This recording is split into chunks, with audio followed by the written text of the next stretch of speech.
UK at Event City. The raucous amount of noise that you can hear going on is just amazing. The atmosphere here has been phenomenal. Thousands of people joining us, not just from across England, Wales, Scotland and Ireland, but from across Europe and across the world. This morning we saw a range of incredible games. England taking on Australia, losing 106 to 222, but it was still a phenomenal feat from Team England. Coming up very shortly, you're going to see a Junior Expo game taking place on the S1 Helmets Company track. Thank you so much for being here with us. I'm Brom, and we're going to cut to track now for you to take a look at the Junior Expo game.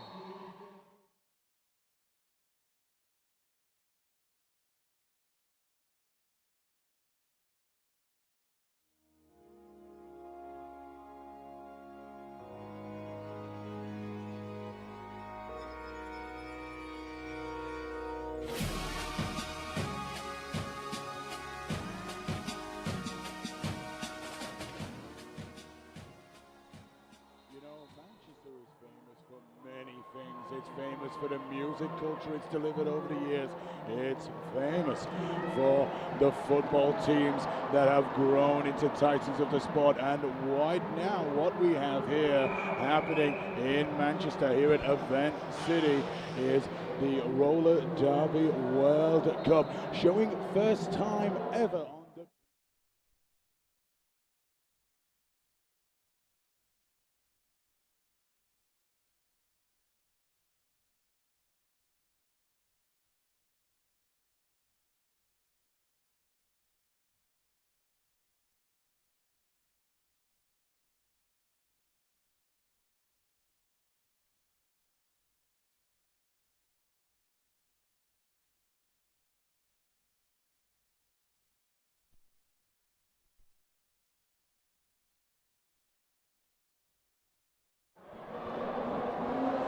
So, good afternoon, everybody watching at home. You may be watching at work. You may be watching while you're traveling somewhere, on your tablet, on your phone, who knows? But if you are watching, welcome to Manchester. Manchester, the home of breaking foundations with music, creating superb sports teams that develop into titans. And right now we have a sport that's developing into its own titan right here at Event City for the Roller Derby World Cup. I am Roller Polar Bear, otherwise known as Mark Ride, and I will be taking you on a journey of this junior exhibition bout, Roller Derby, the first time on the BBC. It is my great honor and humble to welcome Val Correa, who is my co-announcer. Good afternoon, Val. Good afternoon, Per. It's a pleasure for me being here with you again, and it was a pleasure to be here for the past 4 days. Absolutely. The first time that a Roller Derby World Cup was held outside of North America. It really is. We've had 4 days of competition, and what the joy, pleasure you have of watching at home. You're going to be treated to an exhibition bout of juniors in roller derby. Now, Val, obviously these are juniors. We are looking at, people that are developing into this sport, and obviously the rules just have changed ever so slightly for this game. If you just be so nice to run through them. Well, the game of roller derby is not anymore that what some of you might still remember from the 60s, 70s, shown on television, as might have been told you by your grandparents. Roller derby as a full contact sport has developed a huge dynamic, wonderful athleticism and strategies that are comparable to any other major sport played in the world today. So what is roller derby all about? Apparently, of course, everybody wants to win who is playing a game. So the game is played in 2 halftimes per 30 minutes. And the halftime is broken down into brief periods, so-called jams. These periods last up to 2 minutes. In between those 2 minutes, we have 30 seconds, of course, lineup time where the teams can switch out the skaters. Each team consists of up to 15 skaters in total, and each jam can field up to 5 skaters. So every team will field 4 blockers and 1 jammer. The jammer is a skater eligible to score points for the team. How can you score in roller derby, you might ask? By overtaking, by passing, lapping opposing skaters. So as soon as the jammer is able to get their hips beyond the hips of an opposing skater, they get a point. That's the gist of it. And that's what we're going to be seeing over these next few hours here on the BBC. And what you're seeing right now is we've got junior roller derby players on track. After we've had the exhibition game, we will have a third and fourth playoff here from the Roller Derby World Cup, where England will be coming up against Canada. Now, England, unfortunately, being knocked out in the semi-final by Australia, and Canada being knocked out earlier today by USA. So we'll be looking at a USA-Australia final. Australia making the final for the first time, Val. Indeed. So, as you can see, a lot of warm-ups going on. As you can see now around the track, it's getting very busy here in Event City. This tournament has brought people from all around the world. We've had 38 nations competing, 38 nations duking it out on 4 tracks that surround us here at Event City. It has been a glorious 4 days of sport. It's been record-breaking. We've had record-breaking people coming through the doors to come and see what roller derby is all about. Manchester, for these 4 days, has become the hub of roller derby. And speaking of the hope of roller derby, the game that you're about to witness is the hope, the future of roller derby. The skaters that will be competing in this exhibition game today are between 12, 13 years and 18 years old. And the teams are just as international as the whole tournament has been.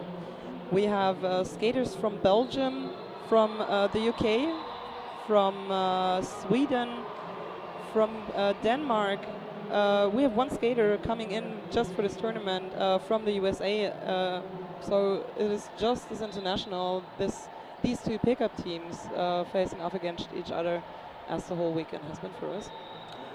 And this is what the whole pleasure of this tournament is all about, is bringing these nations together. And if you are familiar with roller derby, you will know that there is the USA and the England and the Australia and the Canada, strong teams that, you know, ply their trade higher up in the world. But then we've also had some great new nations coming into it. Greece, Costa Rica, you know, coming into these tournament and cutting their teeth against some of the world's best skaters. And hopefully today, on the BBC, you will get to see that, especially when we look at the third and fourth playoff, with England coming up against Canada, and then after that we will be looking at USA coming up against Australia. But we're going to leave that to others, and we're focusing on the junior game coming up now, which is at hand. We were already briefly discussing the rules of roller derby. But of course, there's not everything allowed. We do play a full contact sports, but not everything is allowed. We do have fouls as well as any other sport as well. What is allowed there? What is not allowed? How can we narrow it down? So, if any of if a skater cuts the track, so that means getting taken off the track and then re-entering in front of blockers, you're looking at a cut track penalty, and they're on the way to the penalty box. It's a level 3 game, I believe, Val? It is a level 3 game, indeed. So, would you like to take us through the level 3, exactly what that entails? Well, the JRDA, the Junior Roller Derby Association, has different levels of contact, depending on the age and the skill of the athletes. So for the very young ones, the level 0 means that there is no contact at all. So they're basically just skating around, and the jammers have to try to get past the opposing skaters without touching. And then, depending on the age and the skill, they're slowly learning how to block and how to get into that contact game. So there are different levels, but the level 3 that we are looking at now is according to the current rule set of WFTDA, and they're skating under the exact same rule set as adult skaters are. Oh, so we're looking at we're going to be looking at a big game here with possibly lots of contact. We will be looking at the exact same game that the adults are playing as well. The main difference is that, of course, since we're dealing with teenagers, the referees are going to be a lot more strict about swearing and cursing on track. Of course, in the heat of the moment, sometimes you say things that you don't really mean, and the referees are going to be a lot more strict about that with the teenagers than they are with adults. Although sometimes it should be vice versa, probably. um, so, and one difference that might be worth mentioning, in case we do end up in a tie game in the end, the teams will be asked if they want to leave it at a tie or if they want to play an overtime jam to determine a winner of the game. Coming back to penalties, to fouls, of course not everything is allowed in this game. To break it down, no biting, hitting, kicking. But then again, for example, hitting an opposing skater in the back or somewhere in an area that is above the shoulder is strictly forbidden and will result in a 30-second penalty. Every penalty sends the skater to the penalty box for 30 seconds. There is going to be a removal of the skater from the game after the 7th penalty. So, yeah. So we are looking, what you're looking at right now is as you said, Val, this is a WFCDA game of roller derby. The treat you have right now is that this is the junior game, and what we're going to run through is we're going to look at the roster of both these skaters in a moment. We've got a team called the Dolphins and the Kingfishers, and these are skaters, as you said earlier, Val, just come across all the way from Europe and including the States. So some of these have skated together before, but some of these may be new to each other. So this could be a new time for them. Do you want me to kick it off? Absolutely. So later on, skating in blue jerseys, you will be seeing Team Dolphins. And they're going to be represented by skaters from the Blackland Teenage Terrors in Charleroi, Belgium. Skaters from the Hereford Poisonberries, the Dead Dragibus, Roller Derby Calais, Sheffield Steel Junior Rollers, and a skater from Luleå Roller Derby in Sweden. The coaches all coming from the Hereford Poisonberries, and they are with the number 01, TNT. 03 is Vince Pye. Number 10 is Rolla Girl. Team captain with the number 143 is Marnie Move Over. Number 261 is Misty Roller. 2708 is the Necky Boy. Number 31 is Mona Witch. 342, High Velocity. 345 is Nia Later. Number 57, Bone Shaw. 66 is Little Demon. 68, Skalubo. Number 7 is Metro. 7105 is a Serial Killer. Number 8 is Abby. 888, New Limit. Number 999, Tilda End. And the coaches are Bob Wired, Elderberry, and Tristan Shout. Okay, and we're going to be looking at Team Kingfishers. They're going to be playing in the yellow and green color. Skaters from the Copenhagen Troublemakers, Eastbourne Roller Derby Newborns, Rose City Rollers Rosebuds, the Devon All-Star Hitters, or Dash for short, and the Lincolnshire Bombinos. And they're the juniors for Lincolnshire Bombers. The coaches are from Dash, Rebellion Roller Derby, and England Men's Roller Derby. So we're looking at 040, that's Violent Vilda. 10 is Gemelish. 11 is Rollosaurus Rex. 122 Square Knot. 13 is Tiny Temper. 162 May Cause Mayhem. 2012 is Salty Siggy. 22 is Wizzy. 221 is Lady Macduff. 2505 is Crushums. 3 is Hess, 32 is Rebel, 40 is Jammy Dodger, 47 is Maleficent, 5 is Blondie, 808 is Hasta La Vista, and 934 is Nutter. So, as you at home might have noticed, those are not quite the names that I'm used to seeing in a telephone book. So what is this all about? These are derby names. Bear, do you want to tell us where these derby names come from, because apparently Roller Polar Bear is not what it says on your ID card. No, it doesn't. One thing about roller derby is it gives you a chance to actually maybe just own a different identity to what you have away from this sport. So my name, my normal working name is Mark Ride, which nobody uses. But my skate name is Roller Polar Bear. Now, when I started doing roller derby, I was already called Polar Bear from another sport I used to play. And then a roller was put in front, and the Roller Polar Bear was born from there. So that's how my name came about, but plenty of other names have just amassed from a funny play on words. It could be from, say, like Tiny Temper, you know, a play on a famous musician. It could come from it, Rollosaurus Rex even, Wins Pie. You know, it's these names that give them their own identity, and it's something that a lot of them own, and it makes it theirs, and it's a beautiful thing. And that is one thing that we actually love very much about roller derby, that it gives you the chance to be someone else while being totally you. And those derby names are a big part of what roller derby is all about. Let's briefly go through the rule set again for the ones who have not been with us from the very beginning since we started this broadcast. So we are skating on an oval track in counterclockwise direction. Scoring happens by lapping opposing skaters,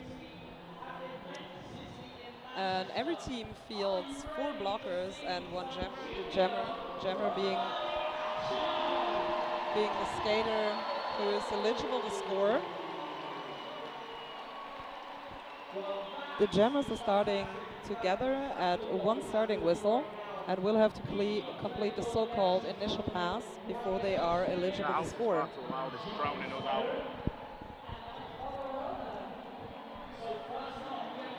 In the beginning of the game, each team fields 5 skaters, 4 blockers and 1 jammer. The jammers are starting at the same starting whistle, so scoring is possible at the same time for both of the teams.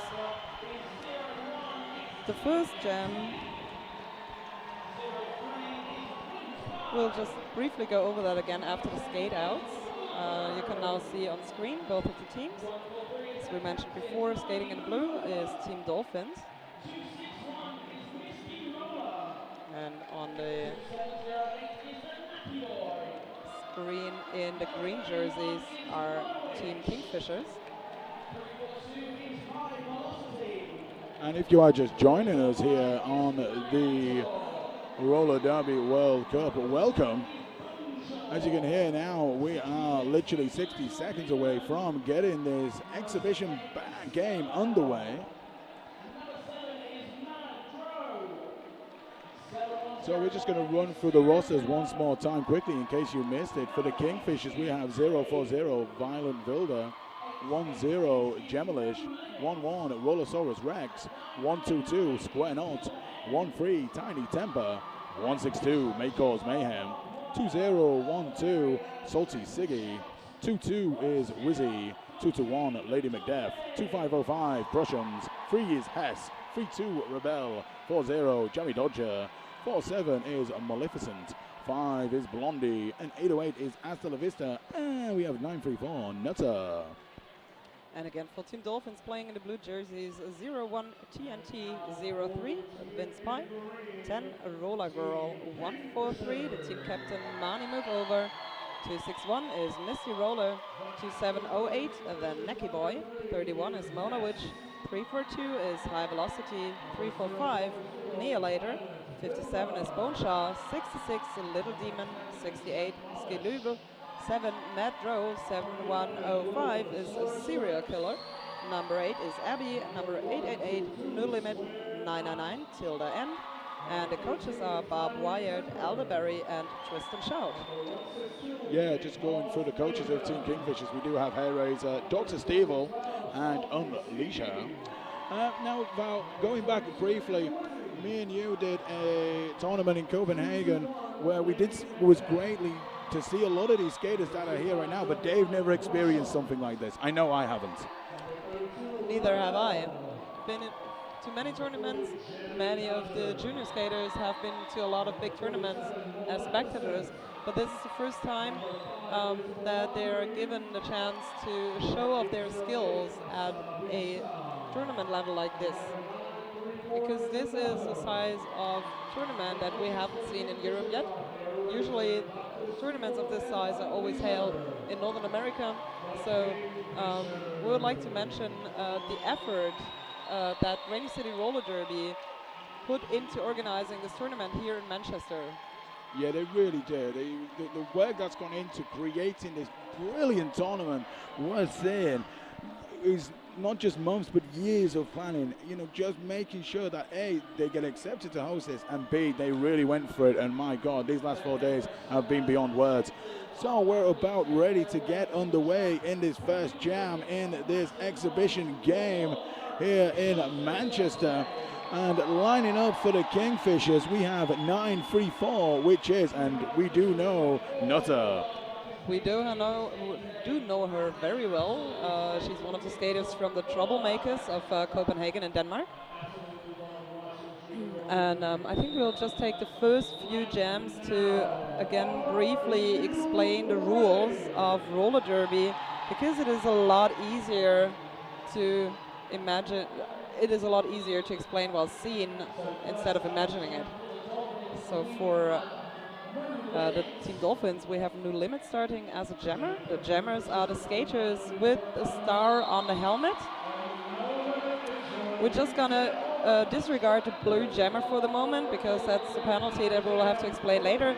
So looking at Nutter, the green skater with the star on her helmet, number 934, she's now the lead jammer. She was the first jammer to legally complete the initial pass, meaning the first trip through the pack past all the opposing blockers.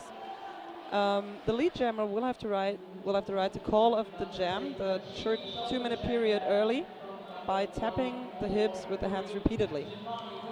She is now on a scoring trip, on a scoring pass through the pack, and will be awarded 1 point per blocker that she passes. Plus, with the first blocker she passes, she gets 1 point for each skater from the opposition that is seated in the penalty box. So with the last pass, she was awarded 5 points. Team Kingfishers still have one of the blockers seated in the penalty box, so 3 on track.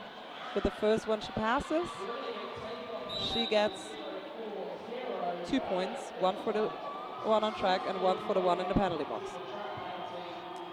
So what we're seeing right now is that the Team Kingfishers are coming back around and now looking to pick up points, and they do. So we're now looking, there is the person who has the star on their head for the Dolphins, which is classed as the jammer, back into the penalty box. So they will pick up 5 more points. Now Val, just quickly, if you will, go over the penalty that the jammer picked up. Exactly, that was a cut track penalty for No Limit. A cut track means that you got blocked out of bounds, so off the track, by an opposing skater, and if that happens, you will have to re-enter behind the skater who took you out of bounds and behind all the skaters that were in front of you. So you're not allowed to abbreviate your way through the pack or around the track. And that is exactly what happened to number 221, Lady Macbeth of the Kingfishers now. Another cut track penalty. So Lady Macbeth now seated in the penalty box as well. No Limit is out from the penalty box. This is the number 888 with the blue jersey. And coming up to a scoring pass now. So the interesting part about a jammer, a scorer, being in the penalty box is that, of course, you only have one jammer on track, so only one team can score for the 30 seconds of this penalty time. And that's what we're seeing right now. And as the jammer comes back around, is able to actually call off the jam early before the 2 minutes end by the tapping of the hips. And that's something we've just seen. It's something that you just covered earlier, Val, about tapping of the hips, which does cut down the time of the jam, which gives them a chance to leave the track, and then new blockers can re-enter the track. However, if you have got a penalty, you have to stay in the penalty box until your time is up. Exactly. So both of the teams are now starting one blocker short, as both of the teams have one blocker in the penalty box. so it is only a 3-on-3 defense instead of 4-on-4. And we are now witnessing the initial pass for both of the jammers. And we have the jammer for Team Dolphins, that's TNT, in the penalty box for a forearms penalty. And in the meantime, we got number 40 of the Kingfishers, that's Jammy Dodger, as the so-called lead jammer. So Jammy Dodger was the one to complete that first trip through the pack without any penalties, so he was awarded lead. And he has now, with that second trip through the pack, scored 5 points for the Kingfishers. Now what we're seeing is the jammer coming back around looking for the points. Now the Kingfishers, the blockers that are stood just behind the Dolphins, they've waited for the other jammer to come out of the penalty box, and is out of the penalty box and is able to get past the Kingfishers, but hasn't scored any points because you have to do that one pass and then start picking up the points. So again, that jam gets shut down again, gets called off, gets stopped, and the reset happens again. So at this point in time, not really looking too much at the scores. We are about into jam 3, well, coming into jam 4 very shortly, and we have already seen some penalties. So what is about this calling of the jam? Stop that jam before it actually is over. That is a way to keep the opposition from scoring. We now have a 1-4-3. Marnie move over, jamming for Team Dolphins. She was the lead jammer. And with the number 312, no, 2012, I'm sorry, we have Salty Siggy jamming for Team Kingfisher. And that jam does get called off. So again, it gets stopped early before the 2 minutes go down. So right now we're looking at a score of 13 points for the Dolphins, 19 points for the Kingfishers. You might notice already that a jam, a period of gameplay, does produce a lot more points than only 1 or 2.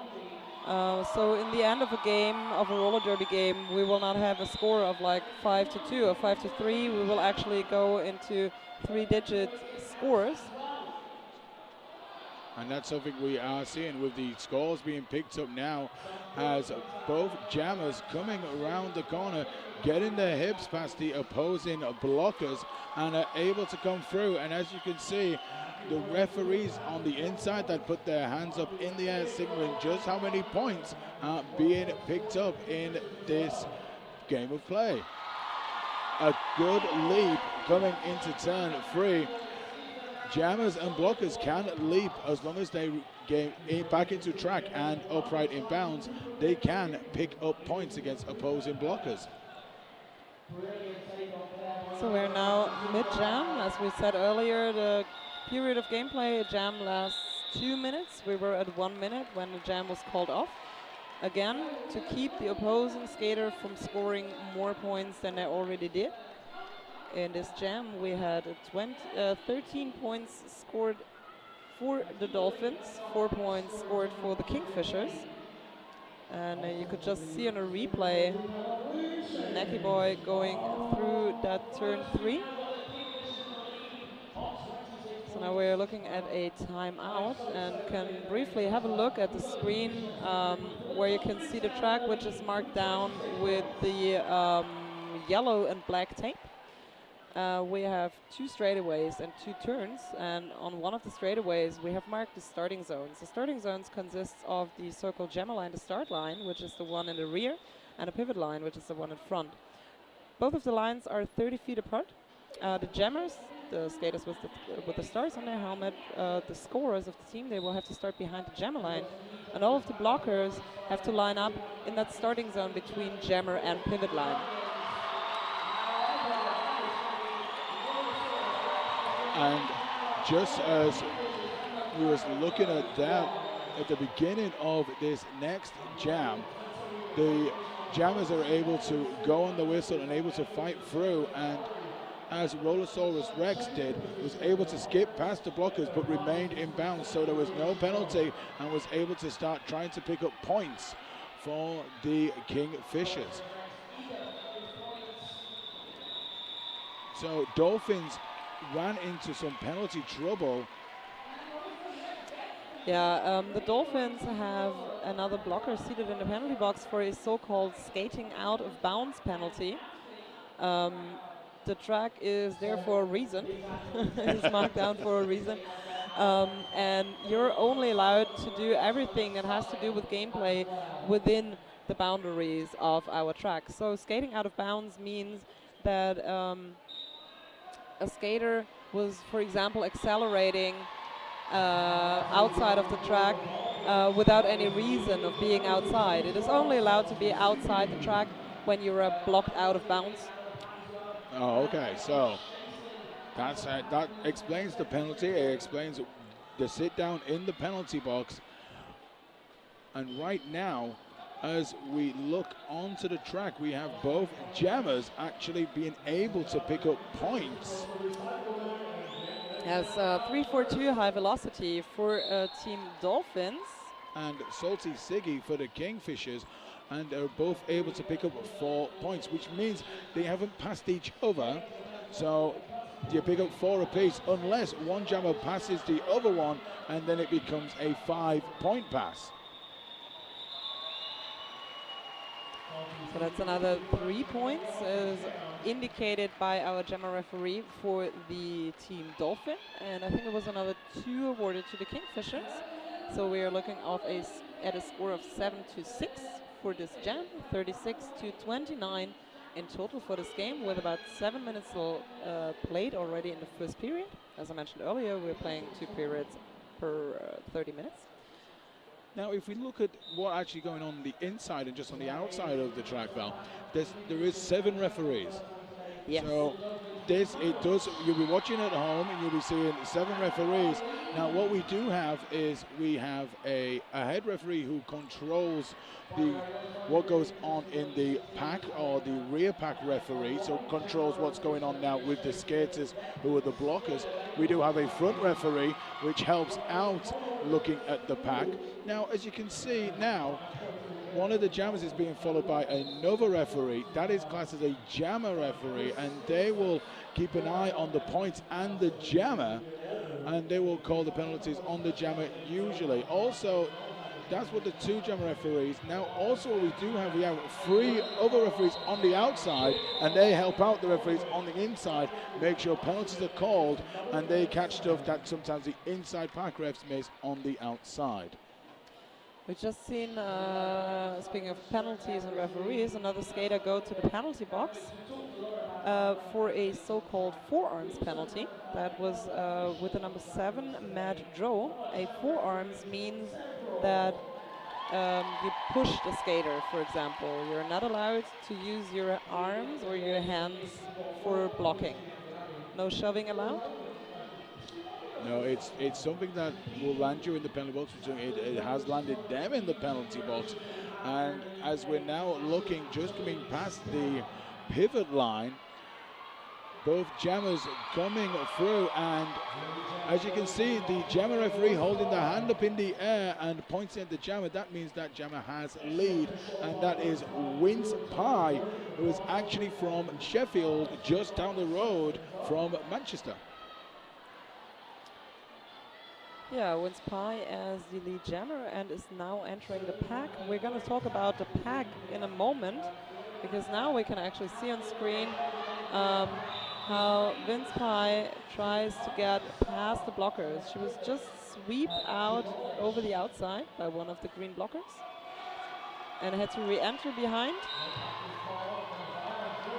And as we're just seeing, that's a Violent Wilder who was able to come through. Looks like a penalty called on a Violent Wilder. So the penalties, like we discussed before, the jammer goes for a sit down in the penalty box, which means Wince Pie is the only jammer out on track able to score the points in this jam.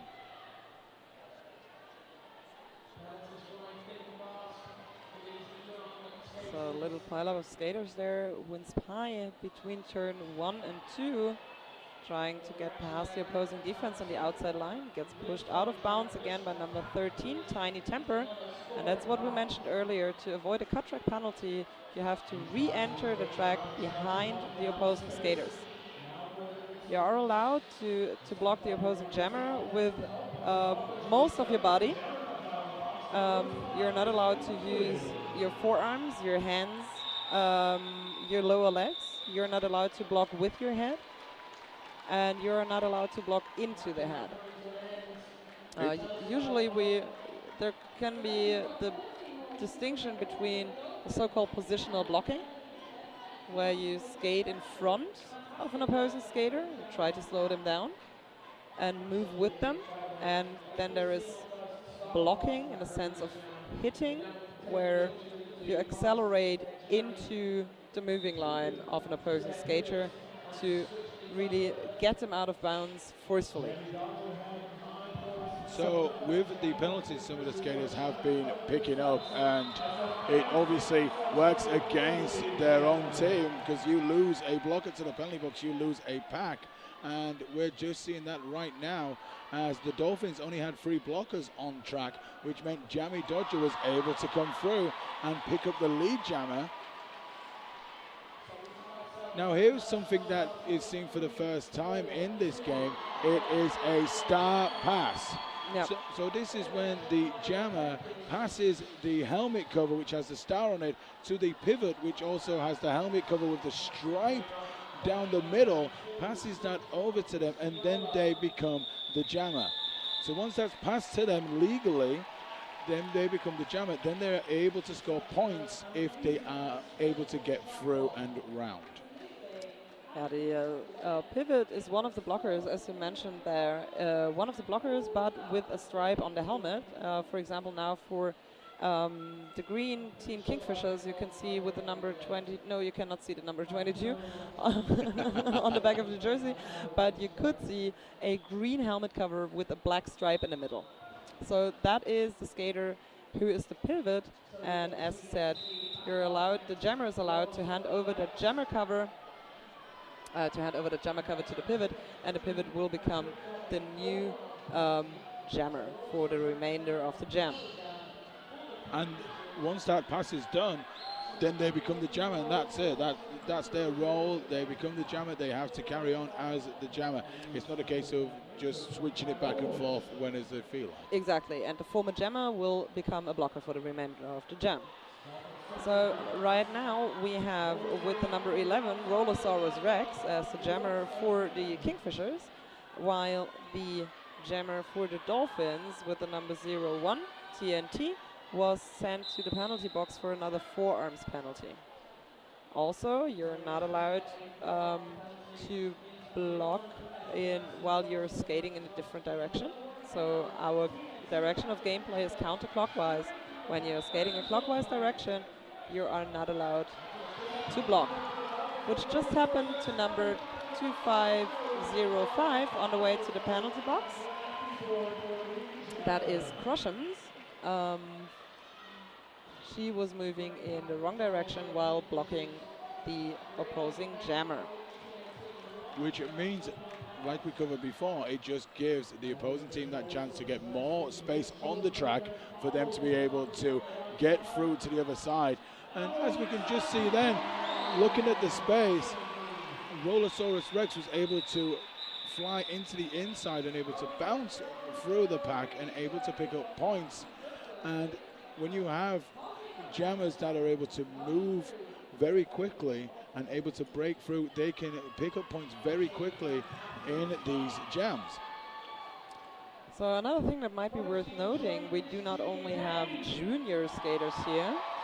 If you want to have a look at the infield in a moment, on the left of your screen there is one referee with a shiny gold helmet. That's Zebror, and Zebror is a junior referee. And it's someone who we've seen before as well. Zebror has ref in Copenhagen and in other places, and is someone who's to a point very well known in junior roller derby. And in roller derby itself now.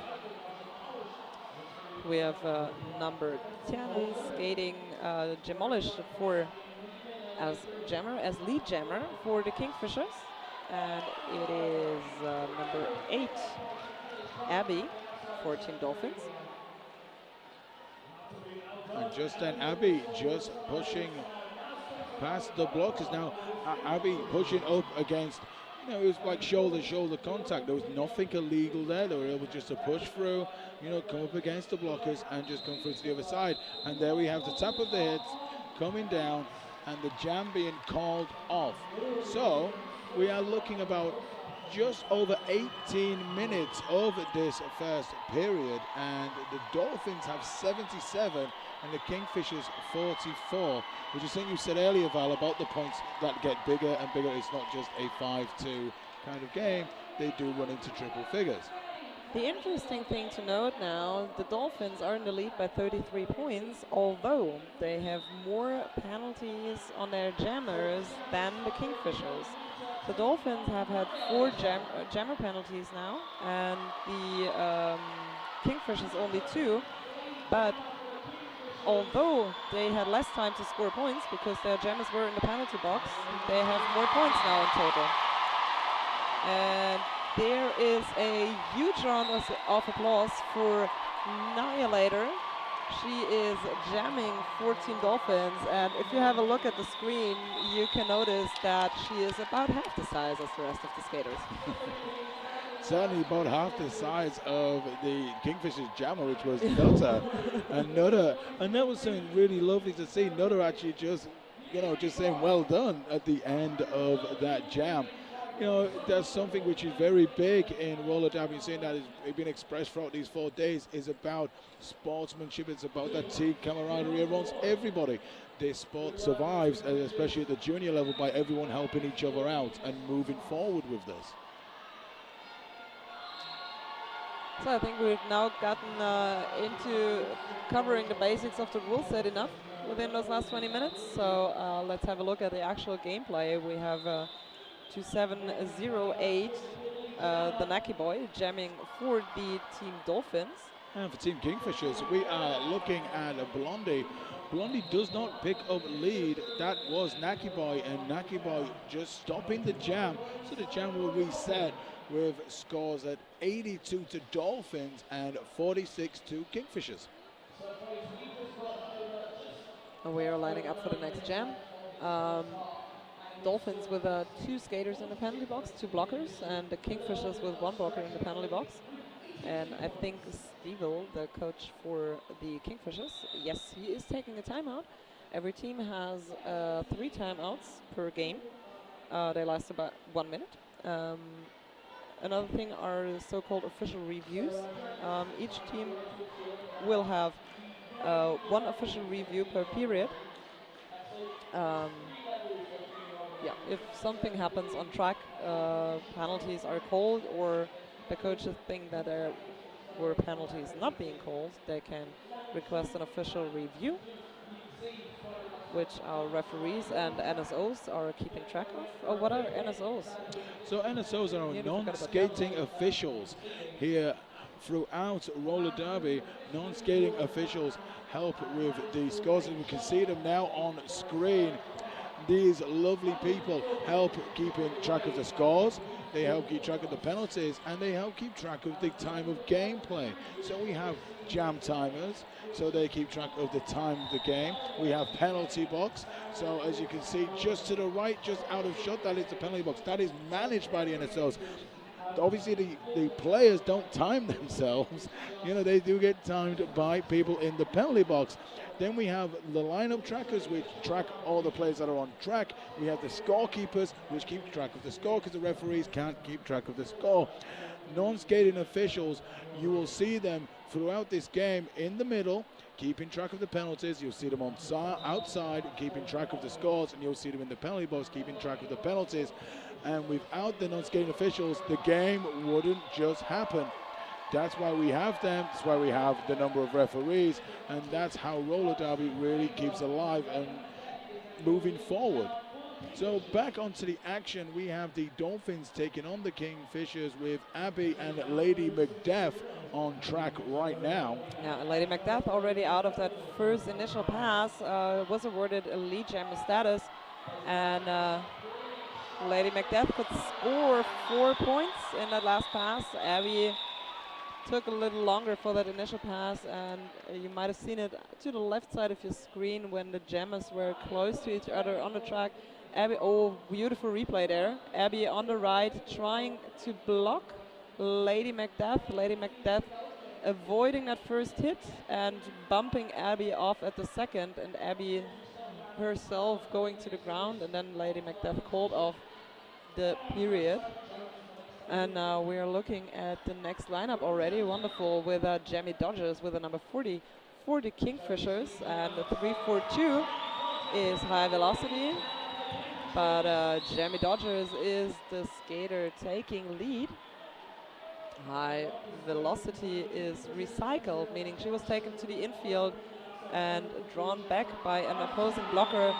Jamie Dodgers on the inside line on the fast straightaway through the pack for a 5-point pass, because he passed the opposing jammer and got a point on her as well, so 5 points. And now we do see Jamie Dodger just being clipped off, taken on the inside with the hit, calls off the jam, and is able to pick up some more points for the Kingfishers. So we are Dolphins on 83 and the Kingfishers on 60. So we have a 23 points in favor of the Dolphins, as we have just under 7 minutes of this first period to play in this exhibition game. But it means that the Kingfishers have been closing in, because last time I checked they were still in the lead by 33 points. And now is a very close one. We have Mona Witch for the Team Dolphin as not lead jammer. Salty Siggy was right behind her, but Salty Siggy was the lead jammer. So to not waste any points to the opposition, Salty Siggy called off the jam. So that is a very, basically lead jammer, and the right to call off the jam has become a tactical move. Yeah, don't lose the points, so you won't, start losing that point differential. You basically, Val, you were able to control the jam. Yes. You're able to keep in control of when you want to call it off. And we're back into the action with Blondie for Kingfishers and No Limit for Dolphins. And it looks like Blondie had picked up lead. She has, but she took a tumble. Oh no, she not only took a tumble, she took someone to the ground. That is a back block penalty that was awarded to her. Back block means, as I think I mentioned earlier, you're not allowed to block into the back of someone. You can use your own back for positional block someone, but you're not allowed to go into the back of someone. So if you hit the back and the opposing skater goes to the ground, that is a penalty. So we have no more lead jammer. That is the, oh no, we do have. No Limit was awarded lead jammer because the penalty happened. Before the penalty happened before lead was assessed. Yeah. But that was, again, communication by the referees, sorting that out very quickly and able to do that. And Abby coming through and picking up a 10-point jam. We're just seeing a great replay of Abby coming up against Gemalish on the corner. Big hit by Abby, but it was illegal, and that's the big one. It was a legal hit, and Abby was able to keep going through and pick up points for the Dolphins. So with the number 221 is Lady Macbeth again on the line for the Kingfishers. 143 is Marnie Move Over for the Dolphins. Both jammers are in the pack. Marnie Move Over looking for the inside line and is taking the lead for the Dolphins. And now we're witnessing a star pass again. Lady Macbeth took off the jammer cover. No, not a star pass. Instead of handing it to the pivot, she just held it in her hand and left the pack, because the moment that the jammer takes off the star cover, the opposing blockers are concentrating not only on her anymore, but also on the pivot, because if you know what's coming, then obviously you want to keep the jammer and the pivot apart to not have that star pass happen. So if you have 2 blockers concentrating on the jammer and 2 on the pivot, it's easier for the jammer to get past the opposition with that so-called star stash. Just throws that confusion to all the blockers, you know, and they're able to try and create some space on the track to come out and try and get points for their team. We are looking at TNT picking up lead for the Dolphins. Rollosaurus Rex still in the pack, but coming through on the inside, now beginning a scoring run to try and pick up points, but TNT is able to be doing that right now and is doing, but gets hit out and recycled back. Rollosaurus Rex just trying to fight through on the inside, but will be recycled back, and TNT stops the jam and picks up 4 points for the Dolphins. We should have a close look at our officials again, maybe. As you mentioned earlier, we have the referees in the infield. But what about whistles? Because apparently we have several sets of whistles that are accompanying this game. We have a short whistle blast to start our jam. We have a 4 whistle blast to end the jam. So short whistle to start, 4 short whistles to end it. And then a long whistle blow is an indication of a penalty from the referees right now. Oh, and of course, the most important part is the 2 short whistles. That one is indicating lead jammer. So you will hear the whistles during this gameplay we've got right now, and it's something that is so important because that's the noise that the skaters listen out for. It's not just a call, it's the whistle and then the call of the penalty, just like we've just heard just then, just like you've just seen on the screen. And the jammer for Kingfishers, which is Jammy Dodger, picking up a 4-arms penalty as Abby comes through and picks up 5 points for the Dolphins. What we could now witness on screen was a classic power jam offense. So the skaters of the Dolphins are setting up in the back, and when the jammer is coming up, now they are waiting. That is something we will have to explain about the pack.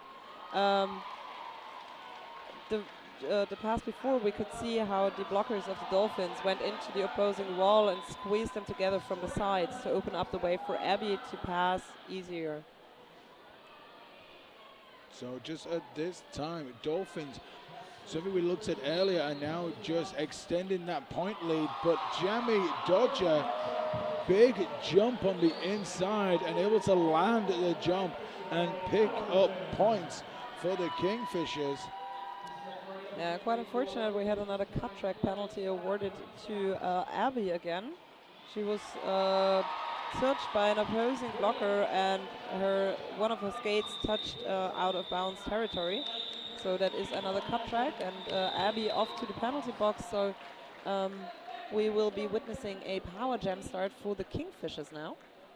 And just before we do go back into play, we're just seeing a replay here of that offense happening, just being able to open the middle and get the jammer out for the Kingfishers. And just as we come to the end of the replay, Val, something you spoke about earlier about the official reviews. Well, right now an official review is taking place as called by Dr. Stevel, the coach, one of the coaches for the Kingfishers. Now, this gives them a chance to either get a penalty assessed to the opposing team or try and get a penalty rescinded for their team. So that will be what will be happening right now. We aren't privy to the information until after the official review and after the result has been confirmed. Now, as you said before, each team gets one official review, and if they win the official review, they're able to keep that official review to use again during that half. But if they lose the official review, that means they get that taken off them and they can't use it again during that half. So right now, Dr. Steve will be explaining what they are looking for in regards yards of a penalty either being rescinded or being given to the opposing team. The bench from the opposing team is also able to put their point across as well during that discussion. However, the referees will be taking what Dr. Stiefel has taken on board. Then they'll go away, hopefully like you can see now on screen. Also what we've got is an alt ref. So the alternate ref, which isn't in play at this point, will be taking notes down, and they will be able to come across and actually relay the information if possible. That is actually something I'm just seeing, because I completely lost track of time. On your screen you can see, of course, the teams and the score, but you can also see 2 clocks with the J in front. That is the jam clock that is ticking down from 2 minutes to 0. And on the other side you have, with the P indicated, our period clock. We're playing 2 times 30 minutes, and usually we are not playing with the stopped watch.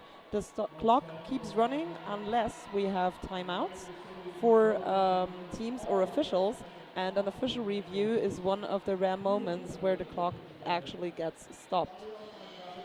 So there will be possibly, if I'm right in thinking, will there be one more jam coming from this first period because of the official review? There probably will be. Usually when you have less than 10 seconds left on the period clock, there will not, less than 30 seconds, I'm sorry. If you have less than 30 seconds left on the period clock, there will not be another jam before halftime or before the end of the game, unless the clock gets stopped for any reason. So since we had a stoppage of the clock, we will get another jam, which is about to start in a moment. And we have Salty Siggy lining up as jammer for the Kingfishers. Abby still in the penalty box as jammer for the Dolphins. And Salty Siggy with an easy pass through the pack is lead jammer. So this just might work in favor for the Kingfishers, as this is possibly the last jam of this first period. Abby then coming into the back of the pack for the Kingfishers. A couple of skaters hitting the deck, but it all deemed legal and fine, so the jam will roll as Salty Siggy fights out front, going past the pivot line and picking up 4 points. Meanwhile, Abby is out of the pack and also just behind Salty Siggy. Both jammers trying to play catch-up, but Salty Siggy stops the jam and calls it off as we do come to the half time. Yeah, we have reached the end of the first period. 30 minutes are over.